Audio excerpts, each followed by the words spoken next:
Everyone, this is part 357 of me answering your Percy Jackson questions. If you haven't seen a video in this series yet, all you have to do is click the description right down there. It tells you how you can ask me questions for this series. That being said, let's get to today's comments. We're doing 2 today. First comment says, what are all the books in order? Well, how long do you have?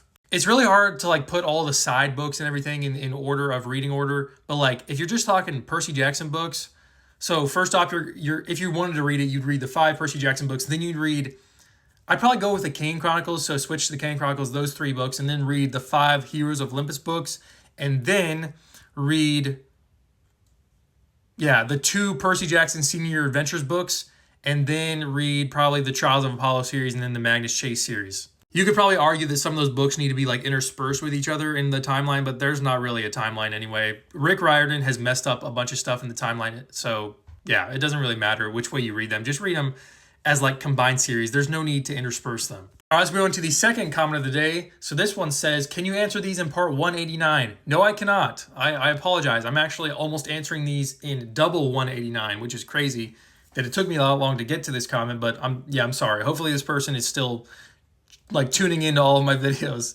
So number 1, it says, what's your favorite HOO ship? I won't go with Percy and Annabeth because that's my favorite Percy Jackson ship. I'm going to go with Frank and Hazel. I just really like them together. I don't really have a reason.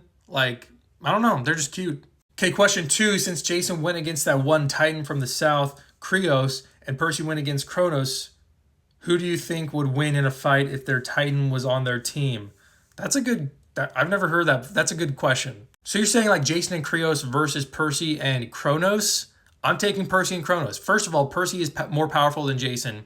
I think Jason should be as powerful as Percy, but what am I saying? Rick Riordan kind of nerfed Jason, so he wouldn't be probably as comparable to Percy. But no, Percy and Kronos still win. I think Kronos is more powerful than Krios also. So yeah, Percy and Kronos for the win. Okay, question 3. What's your opinion on Nico's life after his sister and her trauma? I would have liked to have Nico continue in his pre-Bianca death life because he was more fun. After that, he just became a somber moron.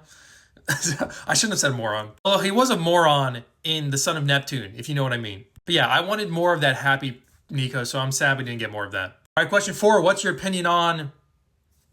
I don't know. I don't know. All right, question 5. What 4 people would you bring back from the dead from the PJO, HOO, and TOA series? What 4 people? That's great. Definitely Charles Beckendorf. Definitely Jason Grace. So that's 2. And then you know what? I'm going to go with the 2 people from the Titan's Curse, Bianca and Zoe. I think they both had more story that they could have had. Both of those characters were introduced in the Titan's Curse and then they both left in the Titan's Curse, which is crazy. So yeah, that answers all today's questions. I'll see you tomorrow for part 358 of me answering your Percy Jackson questions.